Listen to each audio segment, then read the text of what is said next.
Hello and welcome to episode 23 of the Family Geekery podcast. I'm Amber. I'm Danny. And I'm Chris. And today we're going to be talking about Nintendo. But first, let's talk about our weeks. Who's got anything going on this week?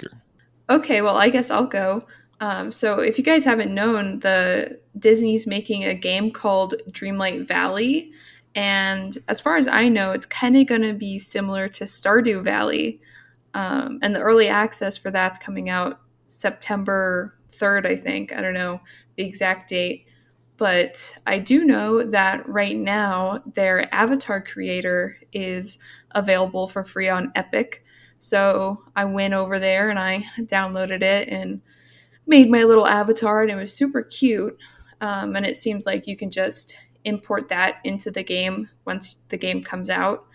And it seems like they have a lot of cool clothing options and some cool costumes. And they even have a really cool, fully customizable situation where you can choose like colors and little icons and patches that you can put on like the clothes and the backpacks. And it's really neat. And I didn't play around with that too much. But it is pretty cool. And there's a lot of customization. And, I love that in games. So I suggest if you guys want to play around with that, it's pretty neat, and I'm excited to play the game when it comes out. And it's called Dreamlight Valley? Yeah. Like they couldn't even come up with Dreamlight Meadow or something. They had to steal Valley. I expect better from Disney. It's basically Disney World, but with farming. So I don't know. And I think it's free to play, but you can pay for early access and extra clothing and decorations and stuff. So seems pretty fair to get the early access. And then they're going to come out with a pixelated mining simulator called Dizcraft or something like that. I feel like if they were going to do that, they would have done that years ago. They're a little slow. All right, Danny, how about you? I haven't done much. It's been a pretty busy week, but I'm on the third season of this anime I've been watching. It's called Love is War. Basically about two high schoolers who have feelings for each other, but it's a war on who admits it first. And I'm on the third season of that. And have they admitted it yet? No. They're every time they're about to, their friends just barge in or whatever. It's a really good one. Okay. Cute. So I've got a couple things this week. There is a Comic-Con this weekend I'm thinking of going to. So it's just going to be a little one-dayer up north a little bit. So we might go do that. I started reading a book. Since I finished my other one, started reading a book called Press Reset by Jason Schreier. I'm not sure how you pronounce his last name. But he also wrote a book called Blood, Sweat, and Pixels, which is all about, he interviews a bunch of game developers, like big time, AAA type game developers, and talks about the grind and all the things that it takes to get a game done. And this Press Reset is basically the same thing, but it focuses more on how the developers will go from one job to another because their project is over and they get fired right away. And they have to go find another job knowing that they're going to be there until that game is done, and then they get fired. So that's what the Press Reset is all about. But some really fascinating stories, one that actually ties into this week's episode. And then other than that, forgot to talk about last week, She-Hulk started. And I've watched the first episode of that. I'm going to watch the second episode tonight. And so far I like it. I know it's got mixed reviews, but I like it, and my wife was asking what is it about that show that you're so excited about? It can't just be the fabulous hair. And so that made me question why was I so excited about this show? And I think it's just because all the movies recently have been pretty heavy. You get the Infinity War and the Endgame was pretty heavy. And then a couple of movies since then have been pretty heavy, very serious. And then, even the TV shows, you either got like Loki, which is kind of just weird and strange. You got the WandaVision, which went a little wacky and caused all kinds of chaos in the universe. And then this show is just straight up looks like comedy, just slapstick goodness, gonna have some fun type comedy. So I think that's what I was looking forward to, is just a fun show. Um, I'm also at the same time catching up on Miss Marvel because I missed that one. So It that's was also, good. yeah, it's a fun show too. So looking for a little bit more lighter entertainment from Marvel right now. But yeah, that's about it for me. So we're talking about Nintendo this week, huh? Finally. Yeah. So when I think Danny asked, "Hey, can we do an episode on Nintendo games?" I posed the question, "Well, what do you mean? Like games made by Nintendo or games that you play on a Nintendo?" And I think the consensus was, yeah, both. Yes. Yes. So what I figure we're going to do here is I'm going to give a little quick history on Nintendo. Nothing too in depth, just to catch us up on some quick history. There's plenty of great documentaries and stories available to hear the whole story, and it is a pretty fascinating story. And then we'll talk about our history of playing these games that we're talking about, either Nintendo games or games on Nintendo. Does that sound good, girls? Yeah. Mhm. Okay.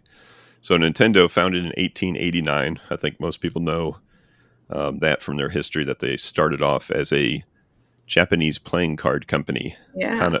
Hanafuda, if I'm saying that right, which means flower cards. Oh, And cute. they're a little bit smaller than our U.S. playing cards, and they're harder card stock, like harder, much more durable, which is not a good thing if you want to sell a bunch, because when they're durable, they just never run out, and once you sell them, they're good forever. But they did that all throughout the beginning of their history, different cards and stuff like that. They kind of drove the other companies out of that business of making those cards, because those cards were they're kind of related to the Yakuza gambling houses, and Yakuza is basically Japanese version of gangsters. So other companies that were making toys and stuff didn't want to be related to anything that was possibly gangster related. So the other companies kind of stopped making them, and Nintendo was all by themselves making them. So they did a good business with that. Once they got into the 1960s, they wanted to diversify a little bit. So here's some of the things that they got into: instant rice, Nice. taxi service, Okay. and love hotels, which is defined as types of short stay hotels found around the world, operated primarily for the purpose of allowing guests privacy for sexual activities. So that's diversifying, all right. I mean, the Wolverine movie, I think, had some of those because that took place in Japan. So, Mhm. Yep. So they diversified a little bit, and then once they got into the 70s, and they kind of got back into the games business. So they started with small electronic games, like the Love Tester, which is where it's like a electronic device that a male and a female would hold on to, and it would rate how much they were in love. They made some light gun games, so early technologies of light guns. And they actually licensed some of that out to some of the other companies that were making, home video games like Magnavox. And then in 1979, they opened up their Nintendo branch. It started off in New York, and they started bringing all this good stuff to America. Not the love hotels, but at least the electronic games. They started off in 1980 with the Game & Watch. And if you don't know what that is, you may have seen one recently. They remade them. You can buy them at Best Buy or Walmart. And it's a small little, looks like a calculator screen, but it's a small little game that the ones that they remade are actually playing, like Super Mario Brothers and Zelda and stuff like that. But the Game & Watch itself was very simple, like black on gray LCD technology, and they were very simple games, but at the time they were, pretty cool because it was electronic, and that was cool then. So they made 59 of those, sold 43 million of them, so they were a pretty big hit. And then in 1980, also they got into the arcade market. So with the arcade games getting real popular back then, they made one called Radar Scope, which was basically like a Galaxian type game, and it was based on Galaxian, which Galaxian was based on like Space Invaders. So those were very popular games. The only problem is to get into the market from Japan to New York is not a short distance, right? They're on the wrong ocean. Mm-hmm. So by the time the cabinets were being manufactured and brought into New York and then distributed around the United States, it was too late. Like Galaxian was already done, Space Invaders was already done. Like did that. They didn't need that anymore. So they made 3,000 of them. Only 1,000 of them really got distributed out there, and 2,000 stayed in the warehouse. So they said, we need to change some things around. They moved their headquarters over to the West Coast, so they'd be closer to Japan. You think they would have started there? Yeah, but New York's New York. Yeah. It's just where people went. So they moved their headquarters over to the West Coast. They took all these Radar Scope games, which were painted red, and they changed the insides of them to Donkey Kong because they finished Donkey Kong in 1981, and they distributed those. And of course, Donkey Kong, big hit, right? And Donkey Kong you usually see in a different color cabinet, but they made some that stayed in the red cabinets, and those are kind of rare. So if you ever see a red cabinet Donkey Kong, that's kind of a rare thing because there was only 2,000 of those that were still around. So Donkey Kong, big game, made by Shigeru Miyamoto, and from that point on, now we've got the carpenter, which became a plumber. He was Jumpman. He became Mario, and they just started rolling some new games out after that. And as far as the home market goes, in Japan, they released the Family Computer, or Famicom for short, which was just their version of the Nintendo Entertainment System. And it launched with 3 games, Donkey Kong Jr., and Popeye. And Popeye was a big arcade game. I never liked it because it was kind of hard and janky, but they originally wanted to make Donkey Kong a Popeye game. They wanted Popeye to run up the building to save olive oil from like Bluto or whatever his name was. But they couldn't get the licensing done in time, so they made some carpenter go rescue a chick from a big monkey. So when they finally get the licensing right, they made the Popeye game, and it was obviously never as popular as Donkey Kong, thank goodness, or else we wouldn't have some great Donkey Kong country and stuff like that. So they released that, and when they went to bring that over to the United States, that Famicom, it was right in the middle of the video game crash in America. So we've all heard about the home video game crash, where Atari was making just a butt ton of games, but none of them were good. Or more accurately, other companies were making games for the Atari, and they weren't any good. And Atari kind of took the fall for that crash. And here comes Nintendo with this awesome new game system. Like, hey, we don't want to bring this video game system into America that hates video game systems now. So they called it the Nintendo Entertainment Center, or system, Nintendo Entertainment System, or NES. And instead of having game cartridges, they have game packs, and they shape the thing to look like a VCR. So this is a thing that you're going to hook up to your TV to be entertained by, much like the VCRs that everybody loved at the time.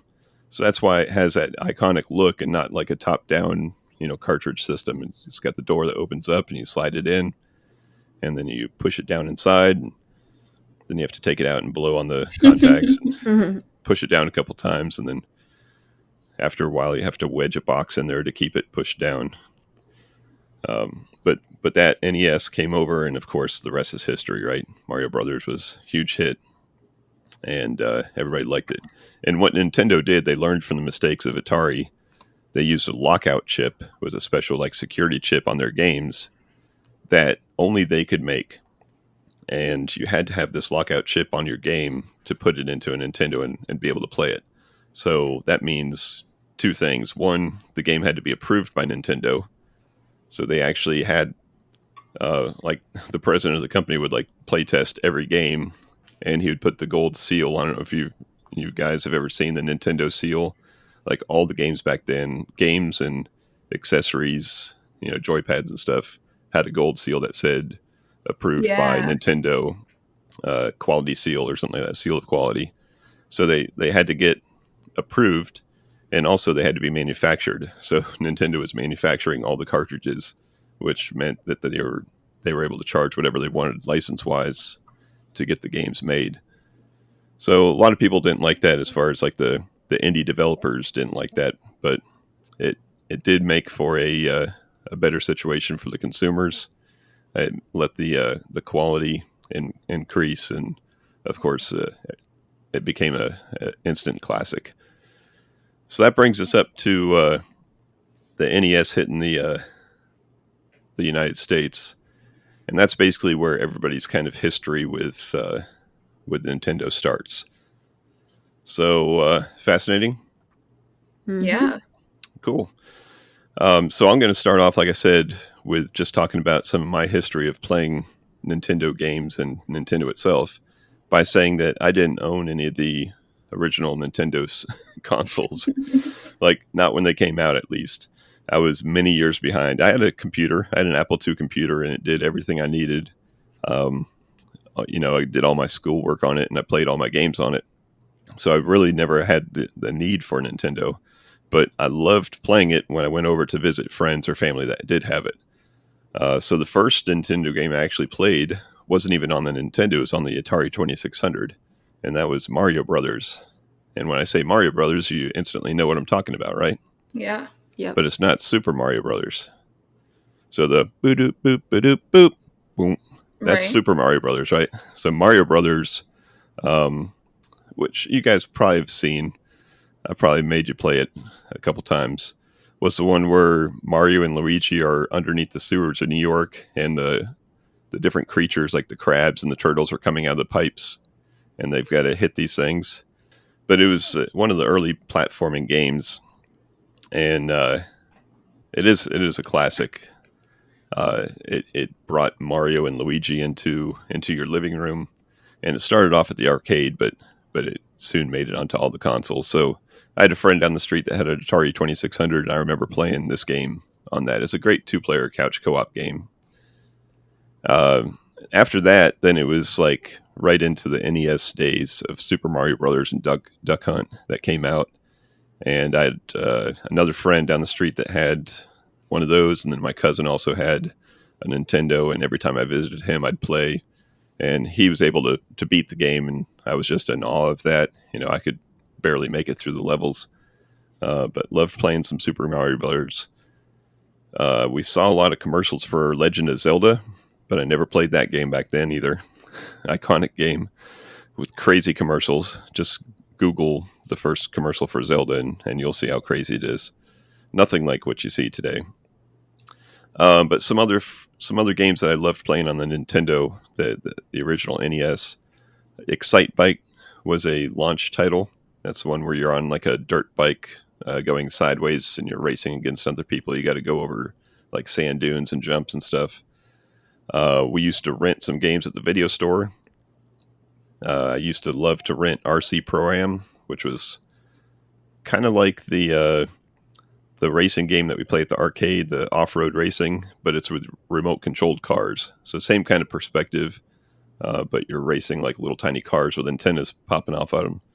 And that game was a lot of fun. And then when I finally did buy a Nintendo, and this is, like I said, several years after it came out, by the time that they were getting done selling them, so they were real cheap. The kind of games that I fell in love with was the long playing RPGs. So not the platforming type games, but the RPGs. So the two games that I bought and I still own RPG wise is Dragon Warrior, the original Dragon Warrior, which was made by a company called Enix, and then the original Final Fantasy, which we've all heard of Final Fantasy. That was made by a company called Square. Wait, So, did they combine? yep. I think in the early 2000s they combined to Square Enix, which is obviously the very iconic, popular Japanese RPG company that makes the Final Fantasy games and then all the Kingdom Heart games, that kind of stuff. So that was about it with the Nintendo. We would rent different games and try them out. TNC Surf Design was another fun game that I loved to play. So I'd rent that one every now and then. But they were just fun. When we moved from that to the SNES, I had like virtually no experience with the Super Nintendo. Didn't own one, never owned one. But there was one at a summer camp that I worked at one summer. I was a counselor, and I was in my 20s. So the kids had it there in like the playroom to play with. And when they went to sleep, I'd go in there and I'd play on it. And the only game they had was Super Mario World, which was, I think, kind of the launch title for that system. So I'd play a little bit of that. Then the Nintendo 64 came out. Didn't own one of those, but a friend of mine did, and he was like psycho into a game called GoldenEye. Have you girls heard of GoldenEye? No. No. So that was a movie, a James Bond movie, and that game was, now if you remember, the Nintendo 64 had 4 controller ports on the front. That was a 4-person split screen. Now again, this is like late 90s, so think about your 20-inch tube TV split screen 4 ways. Wow. And think how big you can actually see.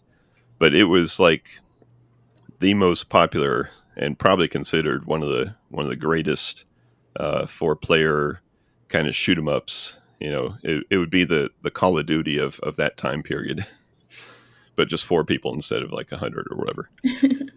So yeah, I had a friend that was like way serious into that, and he had a couple young girls that he would play against, and then I'd go over and visit, and he'd be like, "Hey, play some GoldenEye." I'm like, "But you're just gonna wipe me out like in a couple seconds." He's like, "Yep, that's right, but play. We need a 4th person." Like, okay, so I played a little bit of that, and then from there, after the Nintendo 64, we get into the GameCube, and by that time, I had some kids in the house. Yeah. So I actually did own a GameCube, and we're gonna pass the mic over to let's say Amber, because you probably remember more of the GameCube. Yeah. And start off with that and tell us what you liked about the GameCube. Well, I didn't play the GameCube a whole lot. I remember we had one in our playroom, and it was hooked up to a TV. And I remember I played Animal Crossing and I think Super Monkey Balls. But that's all that I remember. And I didn't get very far in Animal Crossing, though I wish I had now, looking back and loving the Animal Crossing series now. But I was still really young when we had the GameCube. So, but recently, you know, I've had friends that still have GameCubes, and you know, playing Super Smash with them, and really only playing Pikachu with the wizard hat because that was cute. And I don't know. I think there's a meme about Pikachu and Down B. I don't know. I'm not really knowledgeable about Smash, but yeah, that's my memory of the GameCube. Let me remind you of a couple other titles that you may remember playing. Okay. The original Mario Party. Okay. Actually, not the original one. I think it was Mario Party 3, 4, and 5, and 6, I think, in the GameCube era. So we played a little bit of that. And then how about Donkey Kong Jungle Beat? Do you remember that one? Is that a drum game? Yeah, that's the one that had the bongos. Oh, okay. Nice. Yeah, I remember the bongos. I'm a sucker for the rhythm games. Guitar Hero and drumming games and stuff like that. All right. So what else Nintendo wise? You can go ahead and take over here, and then we'll fill in some gaps as we go. All right. Well, I guess the next, I guess we'll stick with plug-in consoles, TV consoles. The next one would have been the Wii, and boy, did we play the heck out of the Wii. Oh Um, yeah. I remember I don't think we got one immediately, but we did get one, and we played it a lot, and we had a lot of games. And I remember playing a lot of Mario Kart on that, and we had like the little attachments, the little wheel attachments for that. And then we played Wii Sports and Wii Sports Resort, and those are really cool. You know, once you got the Wii Fit board on there, um, and you know, we talked about this in the My Sims or in the Sims episode, but we played some My Sims on there, and boy, I think we played just about every single game on the Wii. So let me. You probably don't know the business background of the Wii in our household, and the Wii also came out around the same time as like Craigslist existing. And when it came time to buy like a new controller or something, like maybe we had two controllers that came with the Wii, and we needed more to play like 4-player games, it was cheaper for me to go find a used Wii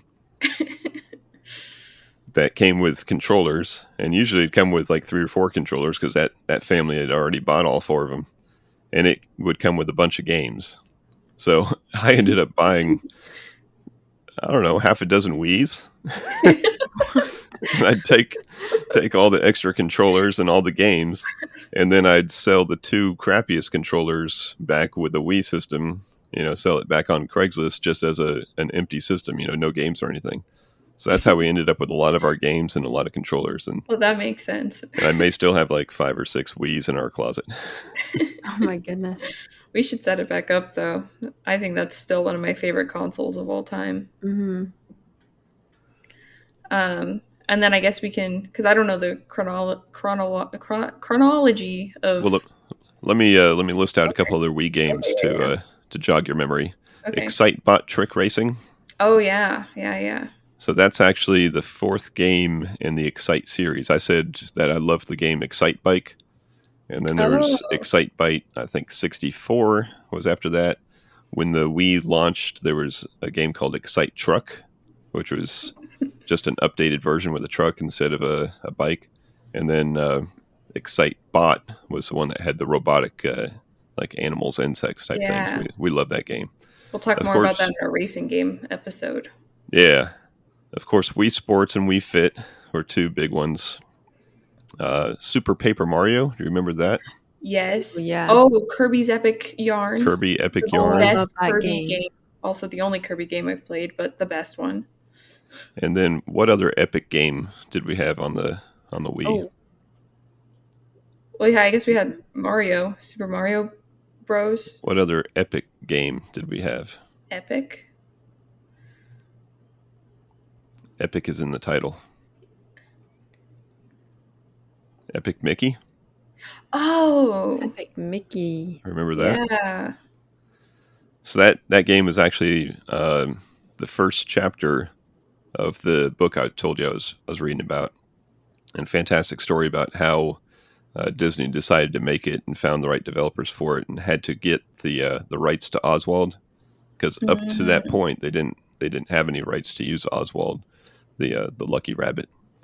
So that's a fascinating story, and a fun game too, because you got the Wii controller, the Wiimote, and you're using it as a paintbrush in that game. Yeah. Mm-hmm. All right. So what else? I was going to rewind back to the DS. Okay. Because I don't know which one came out first.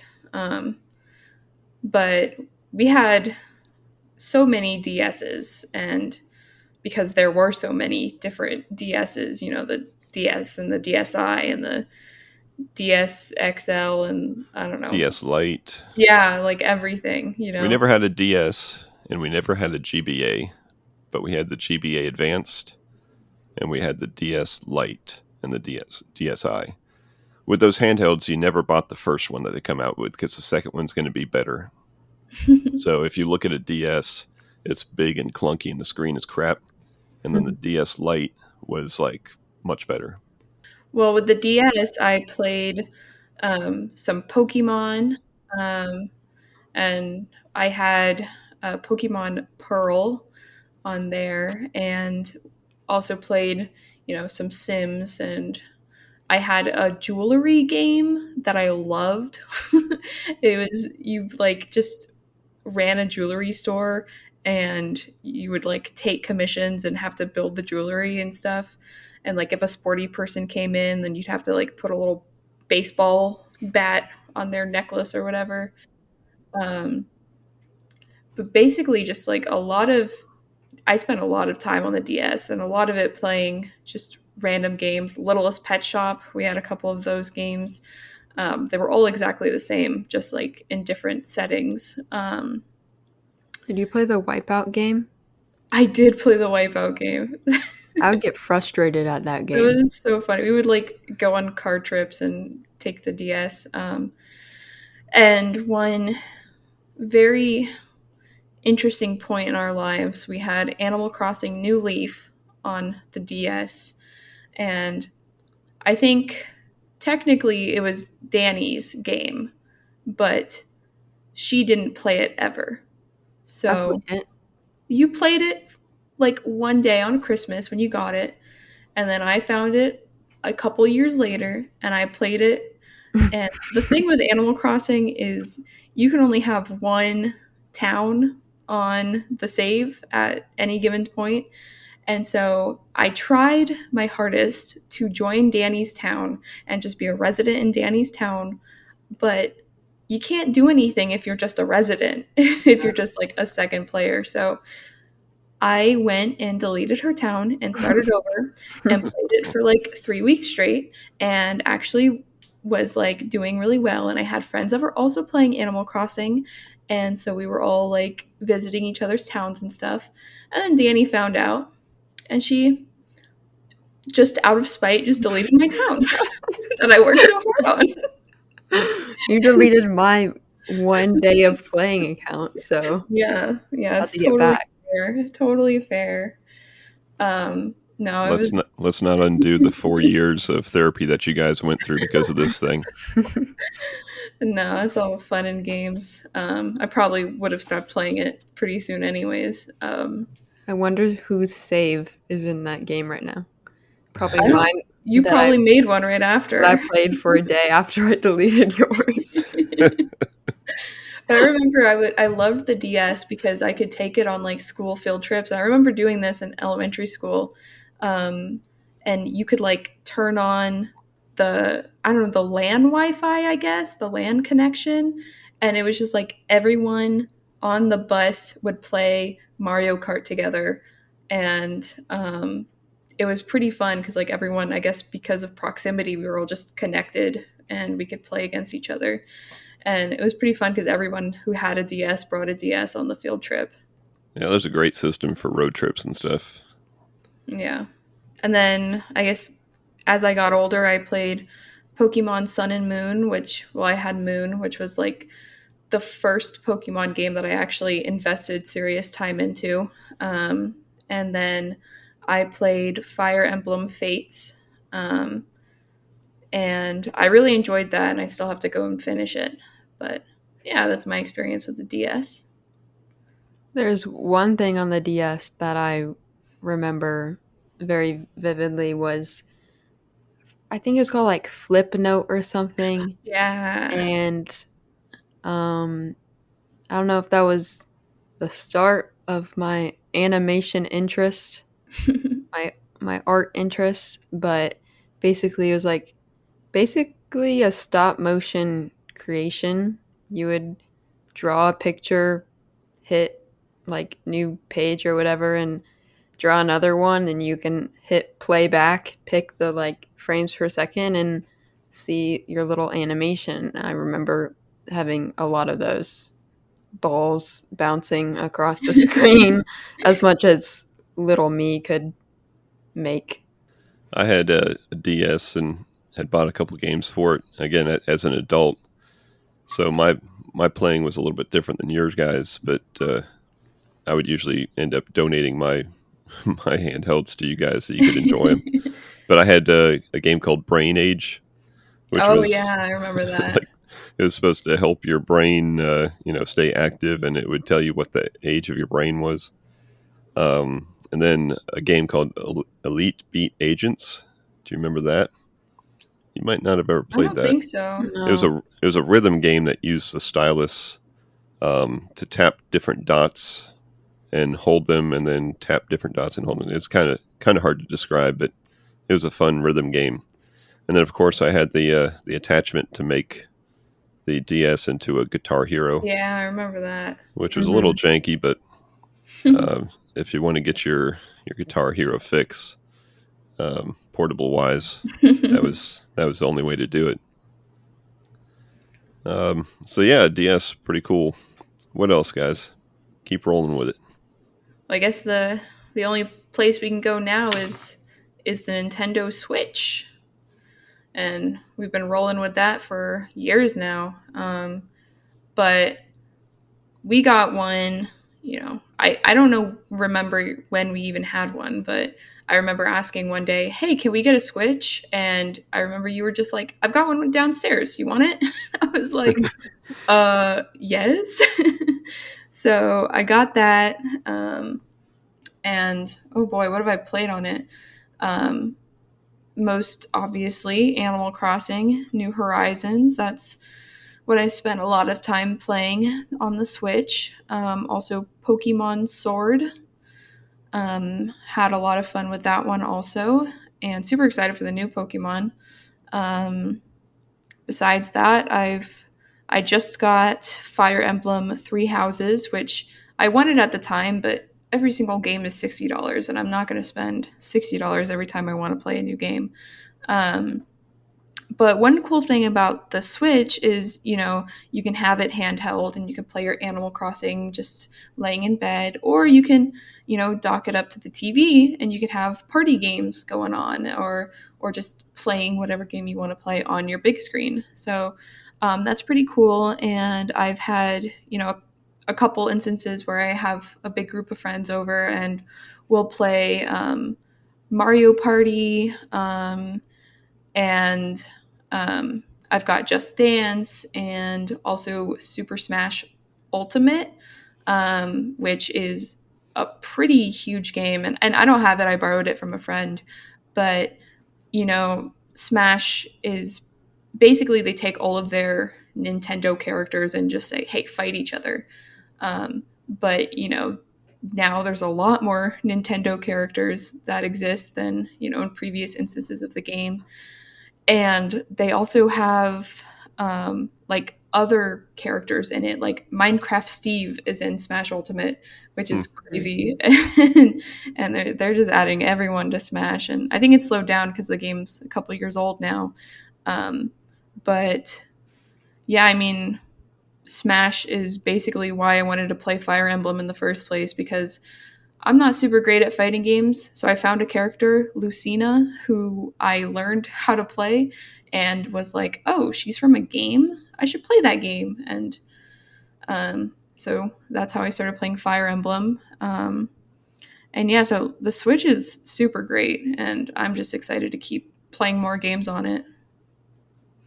I think for me, I've treated the Switch as a system that I only want to play like exclusives on.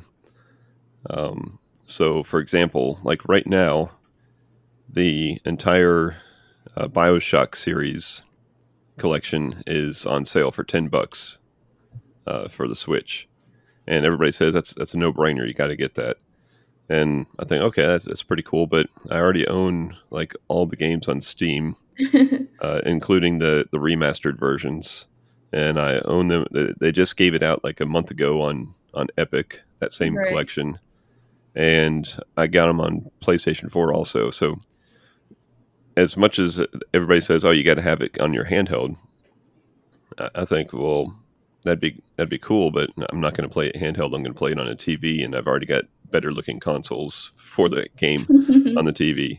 So for me, it's been Hey, show me the good exclusives. So, of course, the Breath of the Wild. That's been pretty much the only go-to game that I've played on the Switch.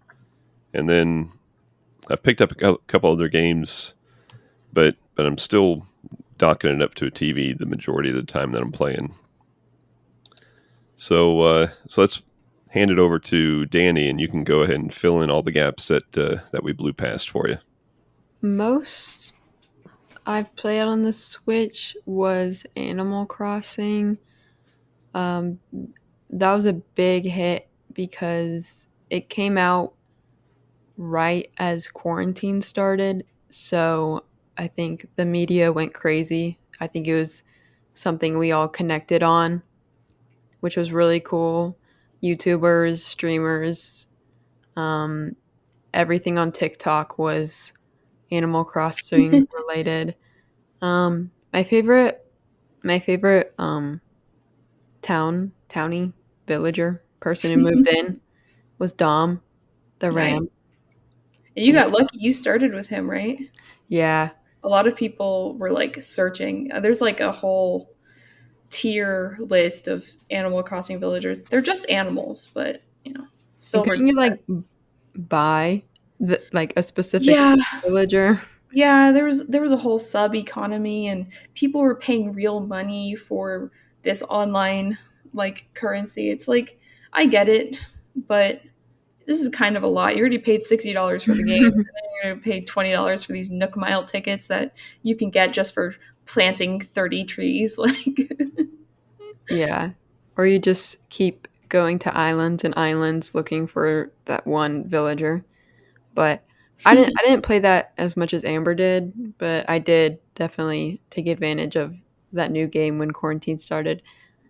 Um, I didn't have any other games that I've played like consecutively for a while, except like Smash. I play Smash with my friends.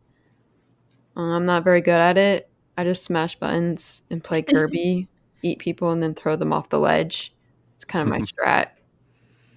But other than that, um, I brought a Switch to me to college, and I have a couple games that I'm gonna try out. So I'll let you know on those. All right. What about the older consoles? What do you remember about Wii and GameCube or any of the other DS type games that we might have passed up on you? For the Wii, I think one thing that I might have done more than play some of the games was make the Mii's. Oh yeah. You're supposed to have like oh my a Mii gosh. for like everyone in your household, but I think there was like three of me. We had like multiple of each of us. I remember we had one named Jam. You had like 20 or 30 Mii's on the console at Yeah. one point. I think we We started made like like Harry Potter and stuff. we made like families and like relationships, and then we made a Rob Lowe. Which didn't look anything like Rob Lowe. No, I don't. We just knew He our had mom gray liked Rob Lowe. dreadlocks. He had Yeah. gray dreadlocks So and he bright had the blue eyes. blue eyes that everyone loves about Rob Lowe. And that background music while you're doing it just gives me nightmares now. Oh, come on. That's the best music ever. Yeah, that music's like a meme now, but I enjoyed that. I think that really shows Amber and I's um, Sims interest of making the Sims started pretty early. Other than that, I played Mario Tennis a lot. Oh, yeah. I forgot about that one. We Fit. That was cool. Except like you like go and like do your height and weight and stuff, and then like I've seen like YouTubers do it now. It's like you're overweight. Nice, thanks, we. The Other than Japanese that, have a little different culture than we do. yeah. But yeah, that's it. Now, we all forgot one Nintendo game that we all played, and it has nothing to do with any of their consoles or handhelds. We talked about it on the show before.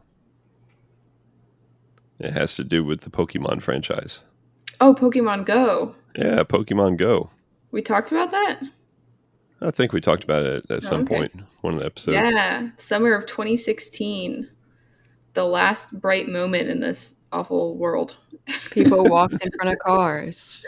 Yeah, No, but people say that summer of 2016 was like the last good moment. Ever since then, it's all been downhill. I remember we were on vacation down in Florida, and we're Yeah. walking down Clearwater Beach, the most beautiful beach in the country, voted every year most beautiful beach in the country. And everybody's just walking down the sidewalks with their face planted in their phone and they're tapping like crazy. And I get it. It was a neat game and it's still a neat game, but you got to disconnect every now and then. We would be at like a restaurant and there would be like a Pokestop, and I forget, it was like every 10 or 15 minutes. We'd be like, done. But we're all like, wait, my Pokestop refreshes in 5 minutes. We have to If it, wa- stop. if it wasn't for that game, we wouldn't have near the technology and those portable battery banks as we do today, because those were a necessity back then. Everybody had the cable coming out of their pocket Yeah. going into their phone. 'Cause If that it wa- game drained the battery so Oh, yeah. quick. It was laggy sometimes. Yep, good times, good times. I'm going to fill in one blank that we didn't talk about because, again, it's a system that I didn't have, but friends did, and that's the original Game Boy. And I wanted one, but I never had one. And but I love the game Tetris, and I think that was like the game that came with Game Boy, and I loved playing Tetris either in the arcades or on the NES. Had a good version of Tetris back then, but having that in your pocket, like I remember a kid brought it to school, and you could play Tetris like at school. And I was like, this is so cool. I'm gonna show you my Tetris skills. But never had one of those. But it's on my list of retro things to pick up, so I can go back and play all the original Pokemon games and some of the iconic Game Boy games. You can play Tetris on the Switch. There's a Tetris Battle Royale on the Switch. You can play Tetris on everything. You can play it on your TI You can 84 play it on probably. Just Dance. I don't know if it was just my friends, but during the last school year, they were like all playing it on their phones. Like they're having like competitions who could get the highest score of. I don't know if that was just my friends, but It must have been their version of the Rubik's Cube was really popular when I was in middle school. For whatever reason, just everyone had a Rubik's Cube. mm-hmm. Cool. So thank you for this episode, Danny. I think you're the one that suggested it. Mm-hmm. It was a fun little jaunt down memory lane. So, anything else before we call it an episode? I'm surprised you didn't talk about Legend of Zelda since you were playing that for a while on the Switch. Yeah, I thought I'd mention that's basically the only game I've invested a lot of time on the Switch. For me, I love the handhelds for their technology. Like I had a PSP, Ooh. I had the Sony Vita, and obviously a bunch of the Nintendo handhelds. And I love the technology of them. I love the portability of them, but again, big beefy man hands on little tiny buttons don't always work that great. And I had really bad eyes for a long time, so before I got my eyeballs fixed, playing on a tiny little screen was not the best for me. That's what the DSXL is for. Yeah, I always had to buy the XL version so I could see part of it. But yeah, fun episode. A lot of great games, a lot of great systems, and they're still classics today. They've even come out with the mini Nintendo and the mini Nintendo Super Nintendo that have like 60 games in them. You just plug it into your TV, and those are great because it's got a crap ton of games for I don't know, they launched at like 60 or $70 when they were selling them. So that's a good way to pick up a bunch of these classic games. if you missed them back in the blowing on the cartridge days. But yeah, let's send it on out to the audience and let you guys tell us what your favorite Nintendo games were, what your favorite systems were, what kind of games you played. Send us an email, podcast@familygeekery.com, and let us know. Reach out to us on Facebook. Our Facebook community is growing as we speak. Check us out on YouTube. We've got 10 episodes now of the playthrough of Stray. And we're going to get some more of those coming out. And popping a couple other videos out there every week. So check that out. And other than that, we're going to leave you with...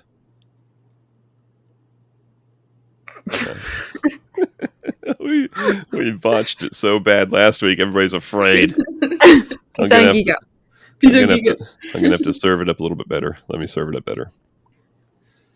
So that's going to wrap it up for this episode. So until next time, peace out and geek out. She can't do it without laughing. Thank you for listening to the Family Geekery podcast. For more information, visit www.familygeekery.com. Don't forget to subscribe at your favorite podcast provider. And until next time, peace out and geek out. I say leave the first one in. Leave it all in. Show the unedited Family Geekery. Gotcha. Super monkey balls. Balls.